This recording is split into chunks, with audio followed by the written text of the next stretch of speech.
Salut à tous, on se retrouve aujourd'hui pour une petite vidéo en plein air, encore une fois, pour le week-end. Cette fois, on va aller visiter encore des ruines qui sont dans la forêt. Je suis en train de marcher pour y aller. J'ai pas réellement réussi à savoir si c'était les ruines d'un château du 10e, 11e siècle, comme il y en a plein en Suède, ou si là c'était plutôt des fortifications du 19e, 20e siècle, qui faisaient une grande ligne de défense de canons anti-aériens et anti-bateaux qui étaient tout le long de la mer. Mais donc voilà, en tout cas ça devrait être sympa. Il y a quelques ruines en pierre, il y a des formations, des fortifications. Et puis après c'est au bord de la mer aussi, du coup le paysage devrait être sympa à voir. Et donc voilà, on va découvrir ça rapidement ensemble, on va voir ce qu'il y a de joli. Je vais essayer de trouver plus de pierres que la dernière fois, il n'y en avait pas beaucoup finalement. Mais c'était des ruines beaucoup plus anciennes. Et puis voilà, après on pourra faire une petite peinture une fois que j'aurai trouvé un joli point de vue. Comme vous pouvez voir ici, on a le combo avec de la neige juste là et puis le soleil derrière moi. C'est assez agréable. Bon, il a neigé un peu partout en France, je crois, la semaine dernière. Donc voilà, vous voyez de quoi je veux parler, même si ça a dû fondre assez rapidement. Mais ici, ça va, il a neigé. Mais il fait assez chaud, là il fait 2-3 degrés. Donc ça va avec le soleil, c'est plutôt agréable. C'est impressionnant de voir cette forêt qui est vraiment que des cailloux. On n'a pas du tout l'habitude de ça en France, c'est plutôt une forêt avec de la terre partout, des arbres, puis quelques cailloux de temps en temps. Ici c'est vraiment que de la pierre partout et un peu de terre qui s'est formée avec le temps entre. C'est vraiment marrant à voir. Et c'est pareil dans Stockholm, c'est vraiment une ville qui est bâtie dans la pierre et tout ça. Les tunnels de métro c'est plutôt des caves, on voit la pierre, l'eau qui coule au milieu. C'est assez drôle à voir.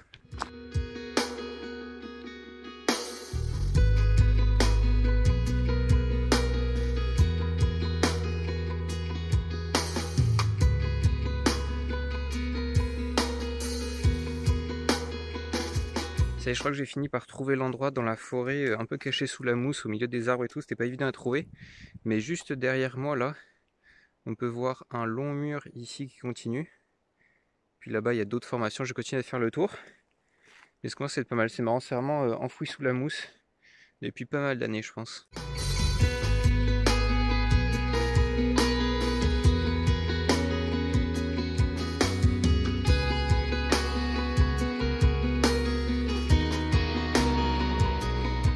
Là, on a le mur qui continue tout droit.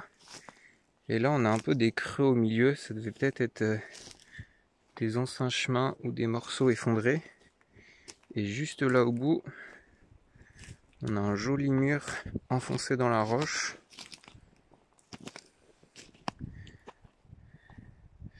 Waouh, ça c'est joli.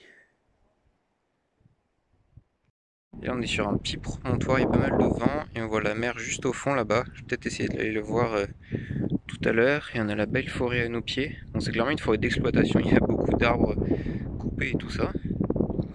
Mais ça reste joli.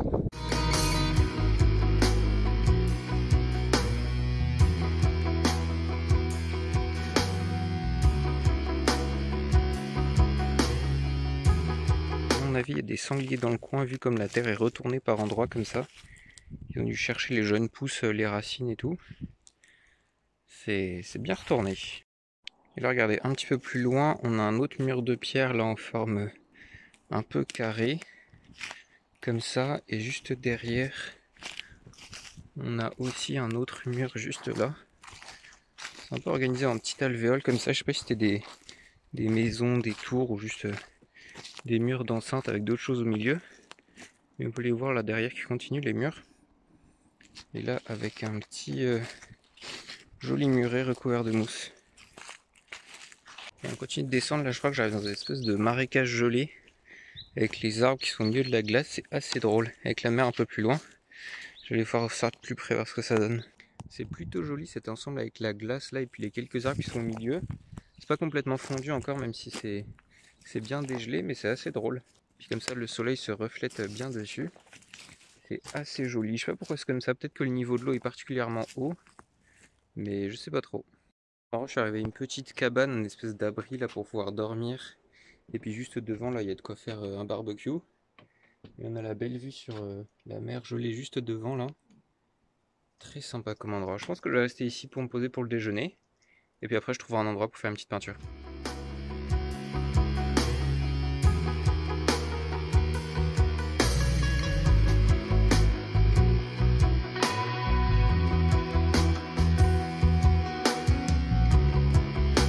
je suis arrivé d'un autre côté de la mer, un peu plus loin, et c'est impressionnant, le bord est complètement gelé. Mais en fait, c'est plusieurs couches de glace les unes sur les autres, parce que du coup, il y a une première couche de glace qui se fait. Après, ça peut fondre un peu sur le dessus, il peut neiger, puis il y en a une deuxième qui se fait. Et du coup, ça fait quelque chose de stratifié comme ça. Et du coup, ça fait des formations hyper particulières comme ça, assez dangereuses d'ailleurs, parce qu'on voit pas forcément ce qu'il y a en dessous. Mais là, vous voyez qu'il y a une pellicule de glace très très fine, et en dessous, il y en a une plus grosse. Et du coup, il y a des trous comme ça, on peut voir aussi autour des arbres, ça fait la même chose. Mais du coup, ça fait des choses assez jolies. Mais là, par exemple, je suis sur un morceau, je pense qu'il est fin. Ouh, ça casse.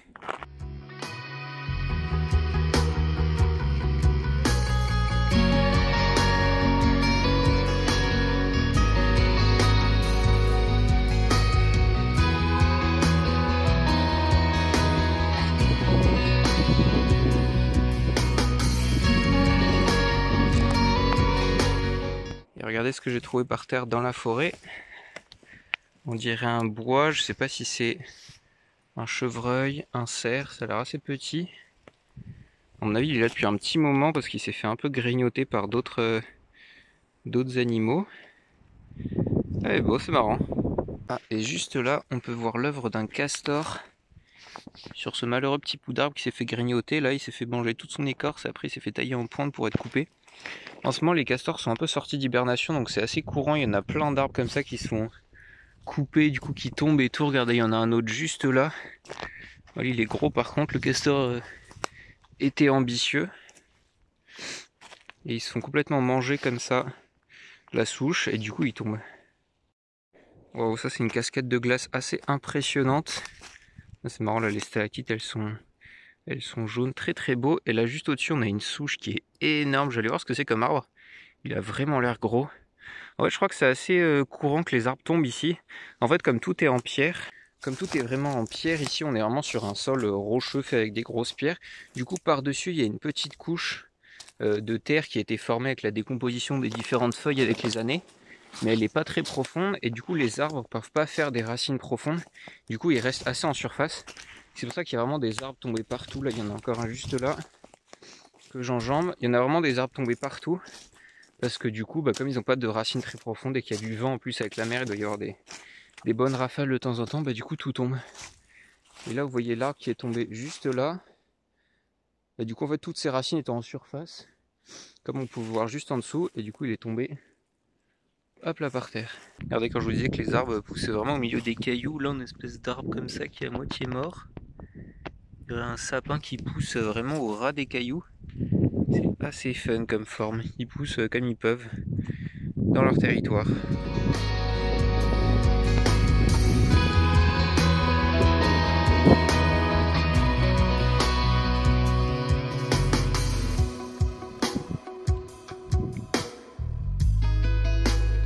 Je viens d'escalader ce petit promontoire là, c'est assez drôle à faire et puis il y a des prises un peu partout. Du coup ça va, c'est pas trop compliqué, il faut juste faire gaffe à pas glisser sur la mousse. Et du coup là je suis un peu au-dessus de la mer qui est gelée et on peut voir juste là, hop, la mer non gelée, parce que là on est un peu dans un trou enclavé, donc c'est plus calme, puis ça va dégeler au fur et à mesure là, dans les prochaines semaines. Donc ça y est, je me suis installé pour la première peinture en plein air avec mon chevalet et ma peinture. Donc pour la première, en fait, je vais tout simplement peindre le muret qui est juste là, et puis du coup en arrière-plan, il y aura les rochers qui sont ici, le ciel, les arbres et tout ça, ça devrait être assez sympa. Et puis voilà, on va voir ce que ça donne. Donc pour cette première peinture, je vais utiliser que le bas de la feuille, vous ne voyez pas vraiment, mais j'avais fait un trait au crayon papier au milieu pour la séparer en deux, pour pouvoir faire deux peintures au même endroit sur ma même feuille en plein air. Donc je commence par faire le ciel d'une teinte gris moyen, et après avec ce même gris, je vais juste dessiner globalement les différentes zones avec le mur et puis la partie d'herbe tout à gauche. Et après ça, je vais retravailler un tout petit peu le ciel en rajoutant un peu de foncé et un peu de clair par endroit, juste pour éviter d'avoir quelque chose de tout plat, ce qui est un petit peu dérangeant en peinture, pour mettre un petit peu de vie là-dedans. Ensuite, je vais m'attaquer au muret qui va être la partie principale de ma peinture sur la droite. Pour cette fois, j'avais envie de tester une technique différente. D'habitude, je commence par faire une couleur claire sur le mur et après je viens dessiner les jointures des pierres. Ici, j'ai essayé de faire l'inverse, c'est-à-dire que j'ai commencé par faire la couleur foncée et après avec une couleur claire, je vais venir dessiner les pierres par-dessus.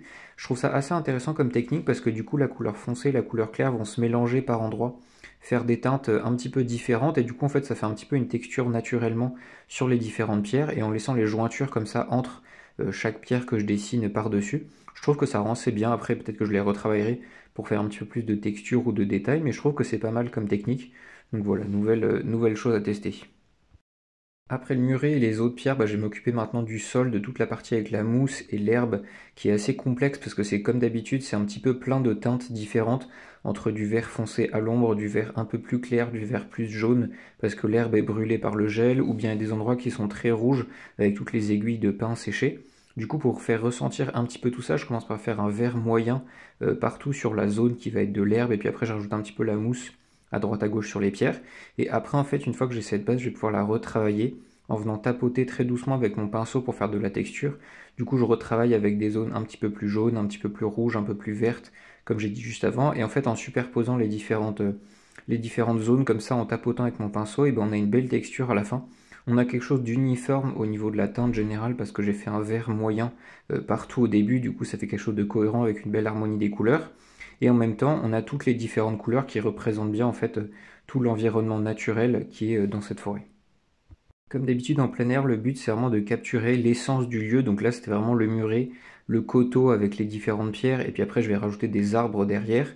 Mais c'est une forêt, du coup c'est très compliqué de pouvoir faire tous les arbres sans que ça fasse brouillon en fait. Ça fait vite quelque chose de très chaotique et vraiment trop de traits partout, on voit plus rien.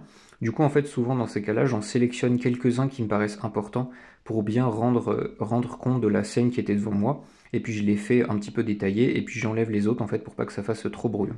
Donc là, j'ai décidé d'en garder quelques-uns à l'intérieur du muret pour vraiment qu'on montre que ce soit des ruines au milieu de la nature. Je trouvais ça assez intéressant.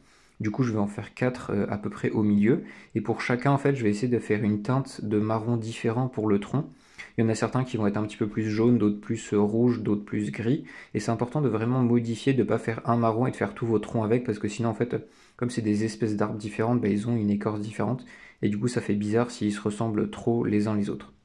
Et après, derrière le muret, donc dans le renfoncement qui descendait, donc on les voit un petit peu moins, je vais faire deux gros pins juste derrière le muret. Donc là, pareil, sur l'écorce, je vais pouvoir retravailler un petit peu en faisant des jeux d'ombre et de lumière pour bien qu'on voit le creux de l'écorce qui est plutôt rouge, orangé, et puis le dessus de l'écorce qui est un petit peu plus gris. Et après, je vais juste rajouter quelques arbres derrière pour bien faire la perspective atmosphérique. Mais cela, je ne vais vraiment pas les détailler, c'est juste histoire de mettre quelque chose au fond. Ici, comme j'ai que mon gros pinceau et puis que c'est dur d'être précis en plein air, pour les arbres, en fait, je m'applique surtout à faire la grosse partie du tronc. Et pour tout ce qui est des petites branches au bout, je vais pas m'embêter à les faire parce que du coup, elles seraient trop grosses par rapport au reste de l'arbre. Donc ça ferait pas très logique. Donc en fait, je fais juste les gros éléments. Et puis après, pour les petites branches qui dépassent au bout, ça, je les garde soit pour les terminer en atelier avec un plus petit pinceau bien au calme, soit je les fais pas. En fait, c'est le principe du plein air de pouvoir le faire comme ça sur le vif. Du coup, voilà, ça dépend des peintures, je les rajoute ou pas. Ensuite, pour continuer les arbres de l'arrière-plan, je rajoute un petit peu de feuillage chaotique sur les pins qui sont à peu près au milieu de la peinture derrière. Ensuite, il y avait quelques petits sapins devant, ça j'aime bien les faire, et puis surtout ça ressemble aux sapins de Noël qu'on a chez nous. Du coup, je trouve ça drôle de les voir en vrai dans la forêt, comme ça, dans leur élément naturel. Quand ils sont bien vivants, je trouve ça hyper joli, du coup voilà, j'ai fait des petits sapins en plus. Et puis après, il y avait un grand sapin qui dépassait à droite, du coup j'ai rajouté ces branches qui dépassent comme ça.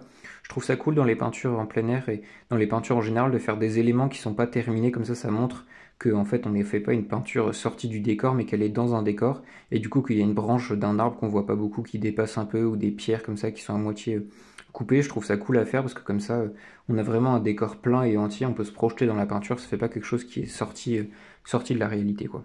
Donc je viens de finir la première peinture à l'huile que vous venez de voir, et puis j'ai fait comme la dernière fois, en fait j'ai divisé ma feuille en deux petites vignettes pour pouvoir en faire deux à peu près au même endroit. Et du coup là je suis retourné au bord du lac avec les arbres au milieu de la glace, là il y a un peu de glace, puis après il y a de l'eau ici. Et du coup voilà, on va faire une deuxième peinture ici, je pense que ça peut être assez sympa. Comme je peux transporter qu'une seule feuille dans mon cadre là sur mon sac, pour le retour, parce que la peinture du coup est pas sèche, parce que c'est la peinture à l'huile. Du coup je suis obligé d'avoir qu'une seule feuille, du coup je la divise en deux comme ça me fait quand même une bonne taille. C'est un petit peu plus rapide à faire, et puis comme ça je peux faire deux paysages différents, c'est plutôt sympa à faire. Donc voilà, on commence directement la deuxième avec l'étendue d'eau un petit peu marécageuse dans la glace. Alors c'est parti pour la deuxième vignette de peinture en plein air pour cette vidéo. Donc là on peut voir que le paysage est un petit peu plus simple parce que c'est lointain, du coup il est vraiment découpé en plusieurs zones. Donc je commence par faire la zone du ciel qui prendra le premier tiers tout en haut et puis les deux tiers en dessous, ce sera l'étendue d'eau et les arbres. Je fais la même couleur de ciel qu'avant avec quelque chose d'assez lisse, gris comme ça parce qu'il faisait pas très beau pour bien rendre compte de ça. Et ensuite avec la même couleur, en fait, je vais faire l'étendue de glace qui était en dessous, qui est pas vraiment le reflet du ciel parce que on a quelque chose qui est très mat en fait, qui va pas vraiment faire un effet de miroir, mais qui a la même teinte quand même parce que c'est la même luminosité, la même lumière ambiante. Du coup, ça fait quelque chose d'un petit peu gris moyen, un blanc sali de façon générale. Ensuite, j'attaque la ligne d'arbre qui était au fond, qui va nous délimiter la berge de l'eau au second plan. Donc là, j'ai commencé par faire une couleur vert moyen pour faire la première berge, et puis après, j'en fais une un petit peu plus claire qui va faire la berge qui est au second plan pour faire un peu de perspective atmosphérique. Et ensuite, dedans, je rajoute quelques teintes un peu plus jaunes ou un peu plus vert pour faire quelque chose d'un peu détaillé et qui ne soit pas complètement monotone. Et ensuite, avec un mélange un peu similaire mais plus clair et plus jaune, je vais faire les petits îlots qui sont au premier plan dans le marécage. Ça, je voulais vraiment bien les détailler. Du coup, après, je fais quelques petits tapotages, un peu comme tout à l'heure sur l'autre peinture, avec des teintes de peinture différentes pour donner différentes teintes, avec des zones à la lumière, des zones à l'ombre et tout ça, pour faire quelque chose d'assez vivant dans cette peinture. Après, je m'occupe des arbres de l'arrière-plan. Donc là, en fait, je vais utiliser mon pinceau pour faire la forme de l'arbre en faisant un trait chaotique de haut en bas. Je fais bien attention à faire des formes d'arbres qui sont un peu différentes, faire des hauteurs et des tailles qui sont différentes et tout ça pour vraiment faire quelque chose de naturel. Et vous pouvez voir qu'en fait, je fais que le haut des arbres. Ça ressemblait un peu à des peupliers de loin comme ça, ou une autre espèce de sapin, je sais pas vraiment. Mais comme ça, c'était juste une touffe de feuilles en haut, et après, je vais faire des petits troncs qui dépassent juste en dessous. Vous pouvez voir qu'avec le même mélange, mais dans lequel j'ai rajouté un peu de bleu, je vais pouvoir faire le reflet dans l'eau des arbres où l'eau était vraiment très très calme à cause du morceau de glace. En fait, ça stoppe toutes les vagues. Du coup, c'était vraiment un miroir. Donc, j'en copie la forme des arbres au mieux pour faire la même taille, la même grosseur, à peu près les mêmes mouvements pour bien que ce soit symétrique. Et maintenant que j'ai recopié, j'ai recouvert toute ma toile avec de la peinture, je vais pouvoir m'intéresser un petit peu plus aux détails et aux histoires de valeurs et tout ça pour faire quelque chose d'un petit peu plus fin. Donc pour commencer, je vais m'intéresser un peu à l'eau parce qu'elle était très calme et il y avait quand même des petites risées de vent de temps en temps. On voyait des vaguelets, quelque chose d'un petit peu trouble. Du coup, avec un mélange bleu ciel, gris, un petit peu la teinte du ciel, je vais faire quelques petites vaguelettes par-ci par-là juste pour être sûr qu'on prenne bien en compte que ce soit de l'eau. Après, je vais faire les troncs des arbres à l'arrière-plan juste en faisant des petits traits de temps en temps pour qu'on voit le ciel à travers quand même, parce que c'était vraiment sur un coteau. Et après, comme tout à l'heure, je vais m'intéresser aux arbres du premier plan. Et comme ce que je disais tout à l'heure, en fait, je vais les trier pour pas tous les faire, parce que sinon ça fait très fouillis. Et en fait, à faire très finement comme ça, soit ça prend des heures. Mais du coup, en plein air, c'est pas possible à faire. Soit il faut en sélectionner certains pour faire quelque chose qui se ressente bien comme naturel, mais sans que ce soit trop le bazar non plus. Et du coup, en fait, j'essaie de faire quelques arbres sur les îlots. J'en fais un qui est dans l'eau ici. Et puis voilà, je fais des petits arbustes, des petites branches par-ci par-là pour faire quelque chose qui soit plutôt joli. Encore une fois, ici, comme l'eau est très calme, je fais le reflet de tout ce que je fais sur les îlots et des îlots eux-mêmes dans l'eau en faisant des petites vaguelettes de la même couleur, un petit peu dans ce que j'ai parlé dans la vidéo sur les ombres et les reflets qui va arriver bientôt. Et puis après, juste pour terminer, je me suis amusé avec mon couteau à faire quelques petites vaguelettes blanches très fines pour faire quelque chose d'un petit peu plus contrasté par rapport au reste et bien voir qu'on a de l'eau avec un petit peu de vent par-dessus. Et voilà, c'est la fin de la vidéo. J'espère que ça vous a plu de faire avec moi ces deux petites peintures en plein air avec le deuxième décor juste derrière. On se retrouve bientôt pour d'autres vidéos, d'autres peintures. Là, je suis en train de faire une copie de peinture. Du coup, on va s'intéresser un petit peu à analyser un artiste et voir comment il travaille pour s'enrichir de ses techniques et de ses différentes méthodes. Donc voilà, on se retrouve bientôt pour voir ça ensemble. Portez-vous bien, peignez bien, et puis à la prochaine.